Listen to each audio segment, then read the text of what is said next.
«Эхо Москвы» в Уфе и общественная организация «Берзямлек» представляют рубрику «Говорим по-башкирски». Жаловаться. Зарлану.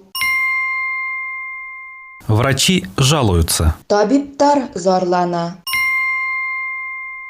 Врачи жалуются. Табиптар зарлана. Министр здравоохранения Башкирии попросил врачей не жаловаться. Башкортостан һаулык һаклау министры табиптардан зарланмауларын һораны. Министр здравоохранения Башкирии попросил врачей не жаловаться. Башкортостан һаулык һаклау министры табиптардан зарланмауларын һораны. «Эхо Москвы» в Уфе и общественная организация «Берзямлек» представляют рубрику «Говорим по-башкирски».